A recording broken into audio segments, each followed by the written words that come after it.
before the smashing impact of the fifth atomic bomb, 87 ships take up positions in the now familiar Bikini Lagoon. Submarines are stationed below the surface to be tested against the first underwater atom blast. On Bikini Atoll, cameras are made ready to film the explosion. Their records will be vital to scientific research.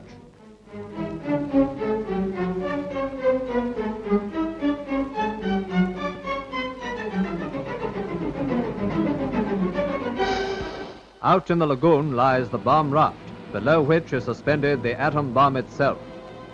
Soon comes the signal, abandon ship, and each man is checked as the crews leave for the safety area many miles away. Admiral Parsons, Atom Chief for the Navy, reports to Admiral Blandy that all is ready in the target zone. Close by, the firing ship takes on board the scientific team who will time the experiment and set off the blast by radio beam.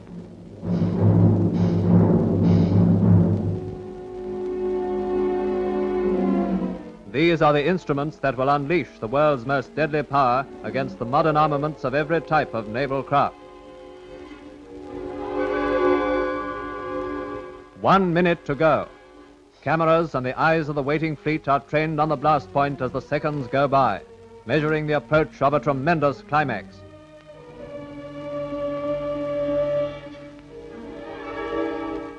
"30 seconds to go."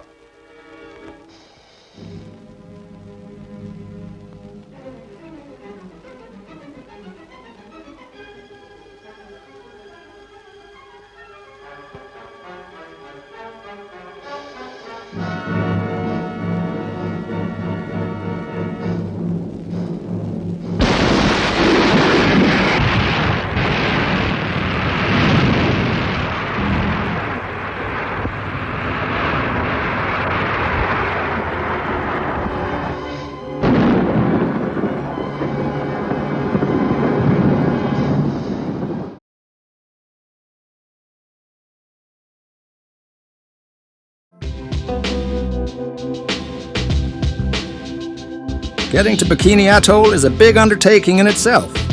First, long flights from London to Los Angeles, then Los Angeles to Hawaii, and finally, over the Central Pacific, crossing the international date line from Hawaii to Guam.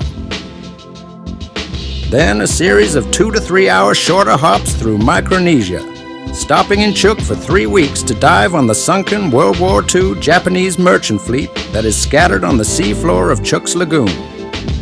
After Chuuk, onwards through the other states of Micronesia, touching down briefly in Pohnpei and Kozrai.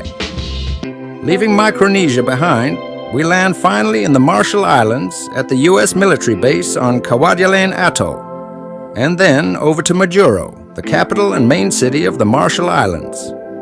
Now here's where things get interesting.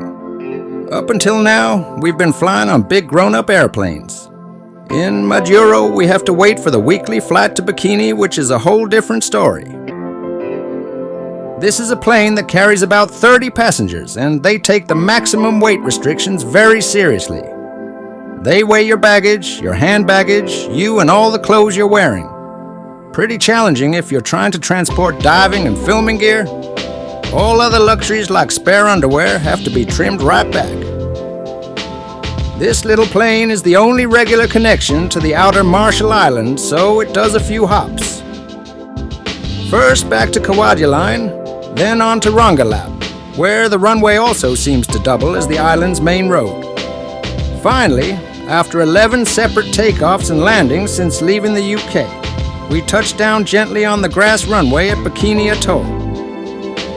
After that, it was just a question of unloading the plane and loading all the equipment onto a boat for a short trip from NU, the island with the airstrip, across the atoll's lagoon to the dive base on the main island of Bikini.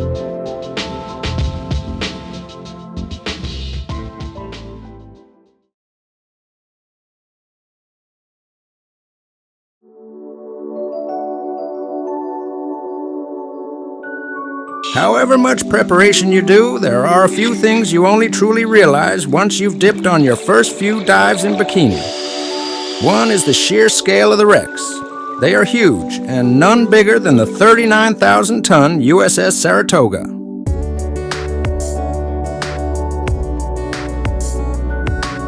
one of the very few diveable aircraft carrier wrecks in the world. The 270-meter-long Saratoga is sat upright with the top of her bridge superstructure at a depth of around 17 meters. Her flight deck's average depth is around 30 meters, and her keel sits on the bottom of the lagoon at 51 meters.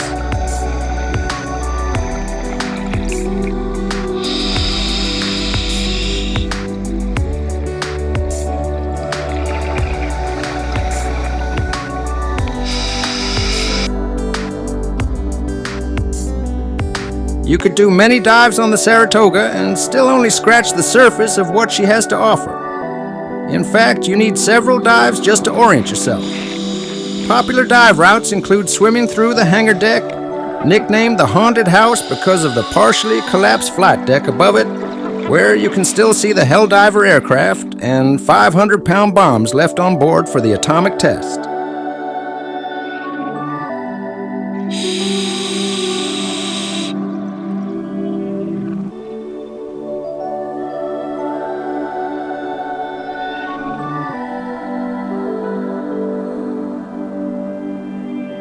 Alternatively, you could drop off the bow and follow the anchor chains down to the bottom.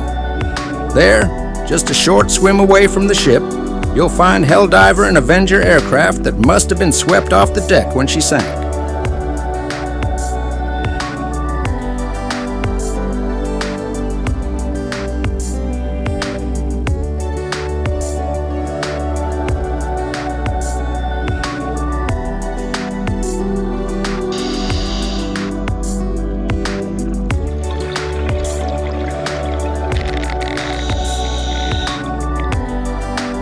Exploring the bridge can be a whole dive in itself, but additionally, you can usually spend a few minutes of most dives on the Saratoga passing through the bridge compartments on the way back to the dive boat's anchor line.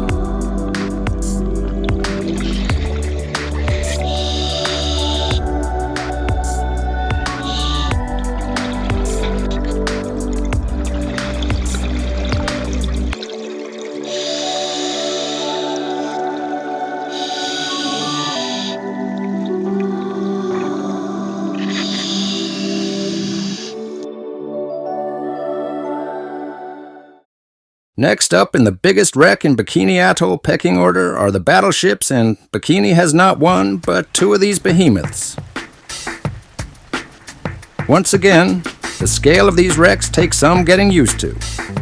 The 29,000-ton USS Arkansas saw action in 2 world wars, and now lies almost upside down after being sunk by the Baker underwater atom bomb test. She was only about 150 meters from the epicenter of the blast, and swimming along her upturned hull, you can see how the power of the nuclear explosion buckled the 11 to 12-inch thick armor plating. Now, battleships tend to flip over when they sink and land upside down because they're top-heavy. One of the main reasons that they are top-heavy is the weight of the guns they carry. On the Arkansas, it's possible to still see the 5-inch guns and even swim through some of the 5-inch gun castles to get a glimpse of the interior of the ship.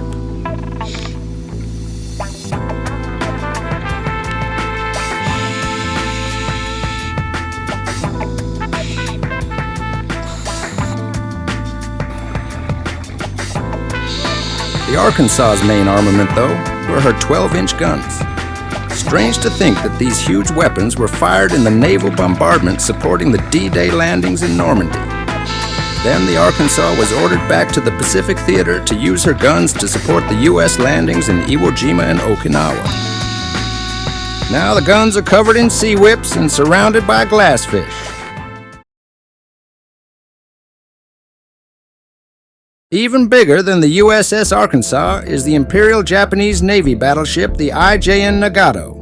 It was from this huge vessel that the order was given for the Japanese military to begin hostilities against the USA and attack the United States Pacific Fleet at its naval base at Pearl Harbor on Oahu, Hawaii, on December 7, 1941. One of the most striking features of this dive are the 4 huge 4-meter propellers at the stern and the ship's 2 rudders. Again, the scale takes some getting used to.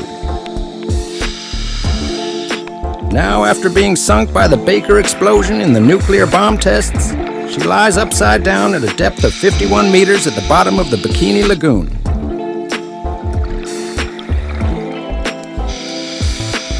The Nagato's main armament were her mighty 16-inch guns. These haven't fallen away and are still in place in the turrets. At the stern, divers can look into the barrels. At the bow, the barrels are capped.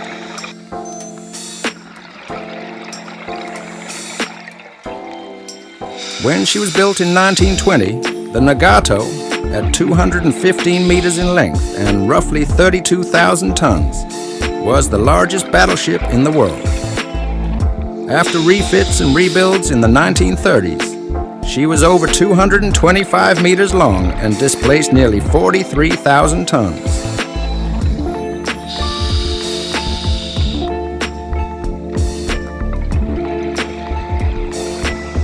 Swimming under this huge wreck at the bow, it seems kind of easy to forget that you're at 50 meters and that you've got 43,000 tons of battleship perched above you. It's just a mind-blowing dive.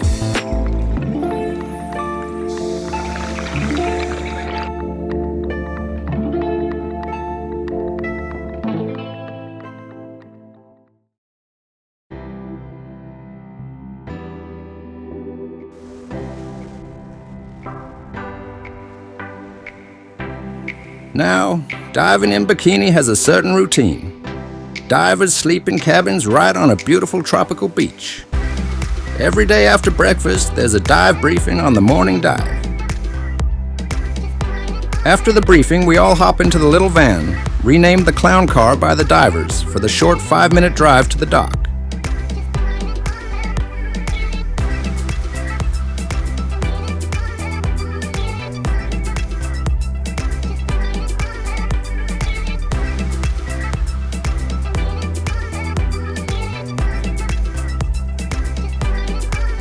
Once on board, gear is prepped and the boat is soon pulling away.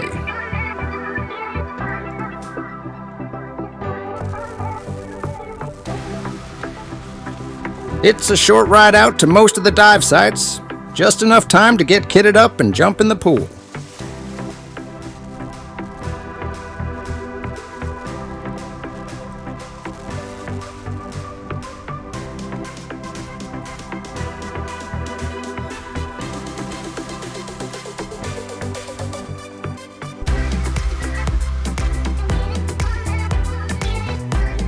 The wrecks in Bikini are fairly deep.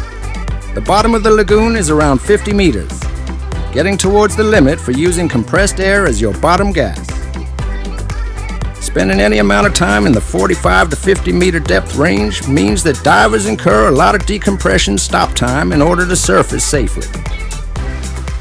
Because of the remoteness of Bikini, to increase the safety factor and accelerate the decompression stops, divers decompressed on a trapeze under the boat using surface-fed nitrox 70, a gas mix containing 70% oxygen.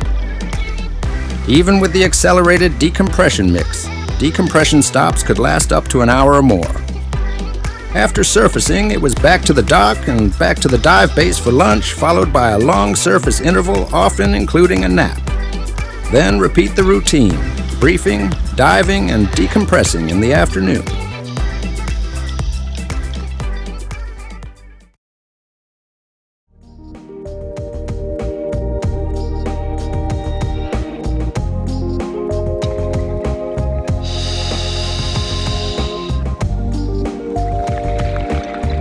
Bikini Atoll also has some incredible smaller wrecks. The sharp striking bow of the destroyer USS Anderson is a great example of these.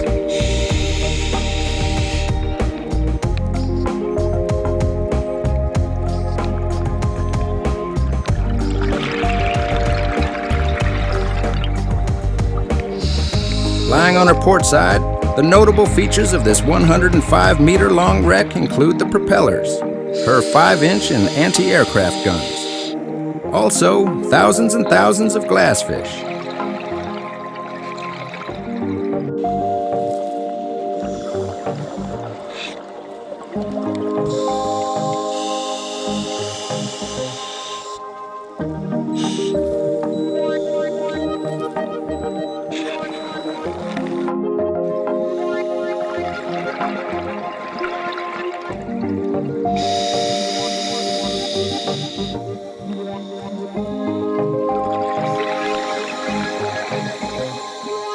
Over on another destroyer, the USS Lamson, it's possible to see torpedoes still in their torpedo tubes.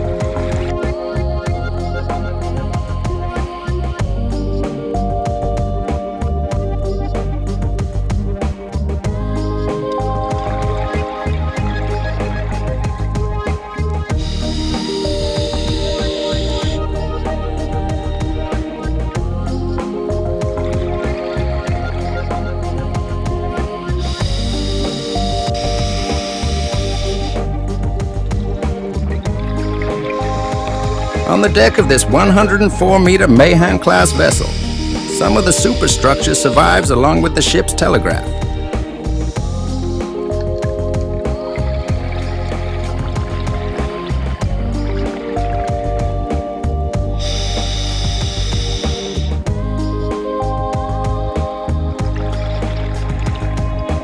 While right at the bow is a test tower, placed to measure the effects of the atomic blast.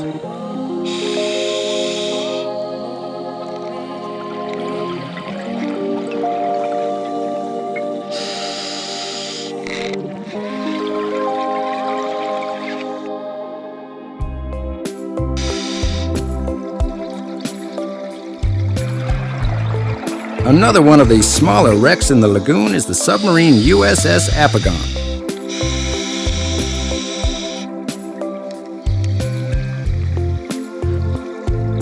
It's important to remember that in most other places in the world, these small ships would be rated 5-star dives and be a highlight of any wreck diving expedition.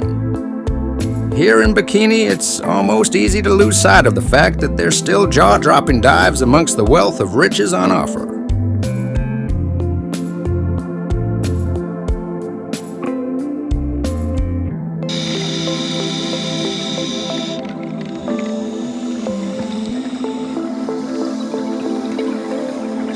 The USS Apagon really delivers everything you'd want from the wreck of a submarine. On the open bridge, the periscope can be seen in its tube, and the target-bearing transmitter is still largely intact.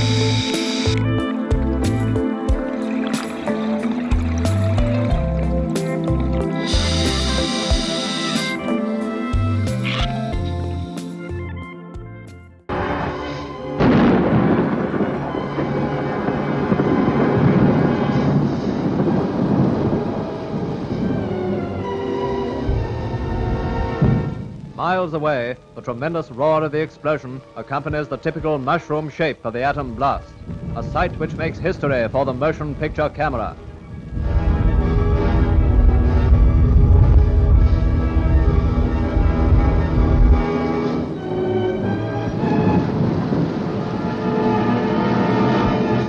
Flying through the radioactive clouds, a pilotless plane films more amazing scenes of this colossal eruption on the waters of the Pacific.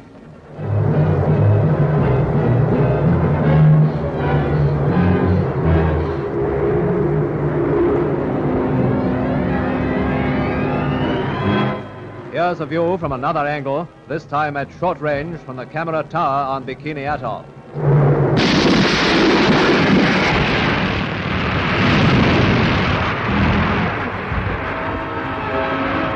Blocked out spaces on the film show where the sensor eliminated views of ships. Thousands of tons of water, hurled a mile into the air by the blast, are now pouring back into the lagoon. Seen on the television screen, huge waves move towards the ships, sweeping them up in a deadly radioactive tide. Later, investigating craft cautiously enter the lagoon, testing as they go for radiation. There's still plenty around, and the swing of the needle spells danger.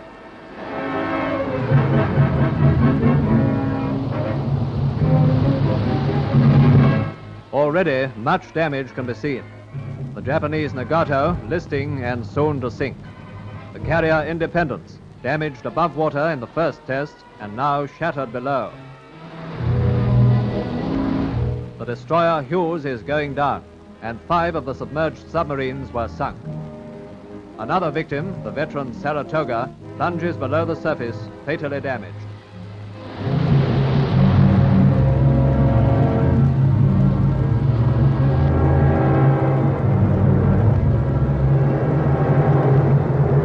Into the camera plane once more for a final view of one of the great newsreel scenes of all time, the wild and grim beauty of an inferno made by man.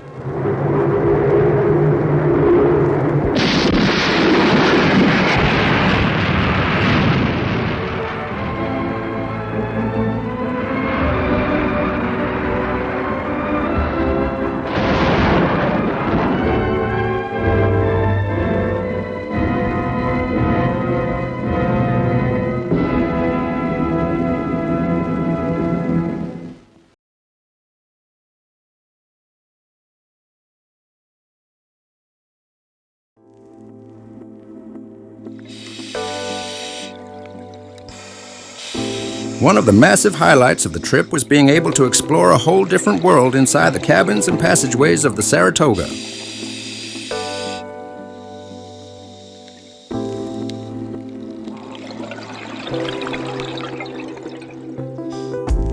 Lying upright, with much of her stores and equipment still on board, there's a labyrinth of pitch-black spaces to discover situated on many deck levels, mainly between the forward aircraft elevator and the bow.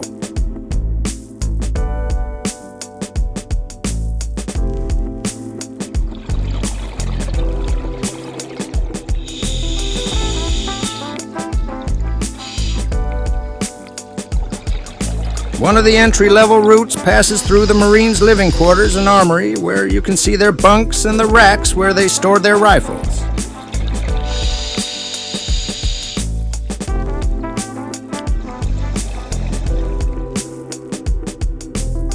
Getting more involved and complex, the next route entered via an opening in the upper half deck, and then ascended one level to the main deck to move through a series of rooms and spaces.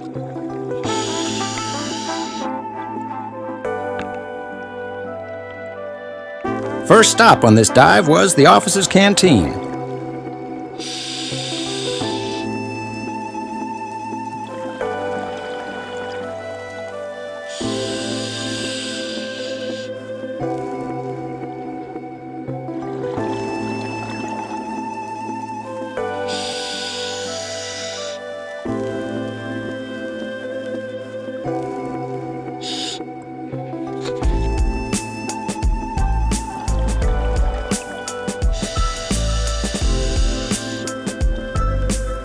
After that, it was up a level to the main deck, entering the Combat Information Center, or CIC, where the housings of the radar screens are still standing upright.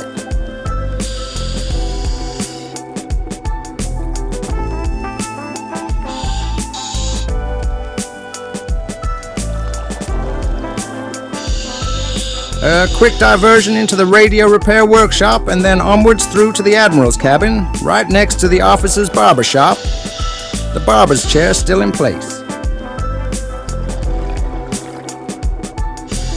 The most challenging penetration undertaken on the trip was into the Chief Petty Officers, or CPO, quarters on the second and hangar deck level at about 40 meters depth. It was hard not to get complacent about the level of difficulty. Entry, and the only exit, was through a narrow opening in the aircraft elevator wall, then a wriggle along a shoulder-width corridor, and through another narrow hatch to get into the quarterdeck. Once inside, the guidelines laid by the excellent Bikini Atoll dive team led about 50 meters laterally through the spaces. Even with the lines, care had to be taken not to disturb the thick layer of silt covering the floor. Visibility could deteriorate very quickly down to zero. So, 40 meters deep and 50 meters inside a pitch-black confined space, risks of a silt out, only lamps providing any light, a single narrow exit and 3 decks above you, on a small atoll in the middle of the Pacific Ocean. When you add it all up, it's pretty gnarly. Also, though, as well as the gnarliness, It was a huge privilege to be able to do this level of penetration dive.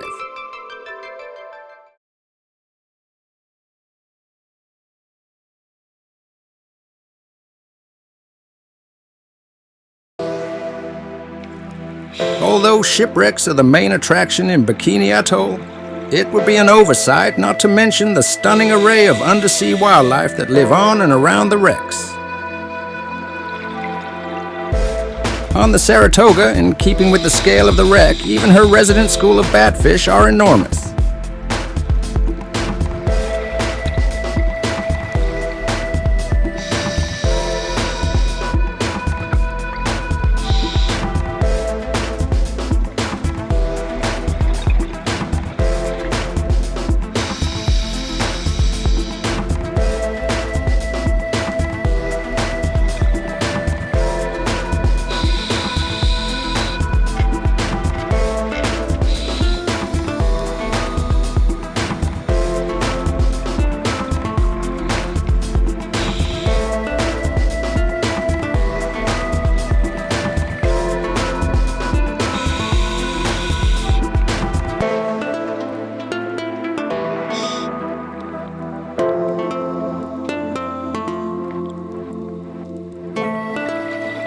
Sharks were a pretty common feature on every dive, sometimes on the wrecks themselves and sometimes coming for a look at the divers on the decompression trapeze.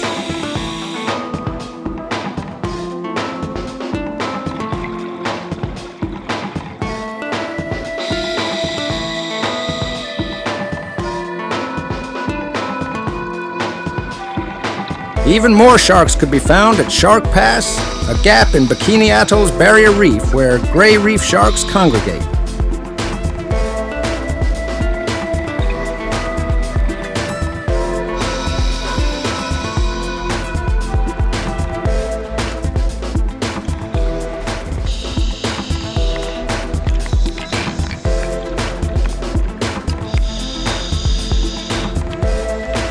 Then, just when you think you've seen everything, Mother Nature takes things up one more notch.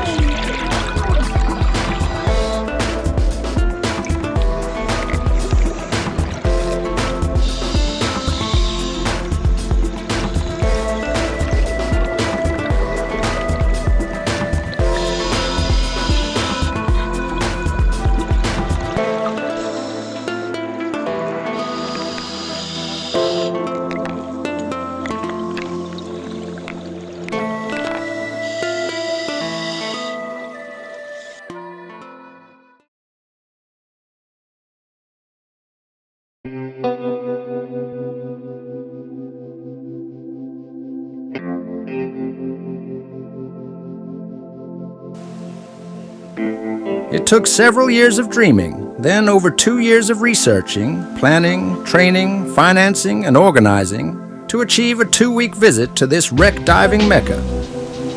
All too quickly, though, the 2 weeks in Bikini Atoll was over, and it was time to start the long journey home. It may have only been a brief 14 days, but those days were filled with mind-blowing, incredible, challenging diving. And the memories. Well, the memories will last a lifetime.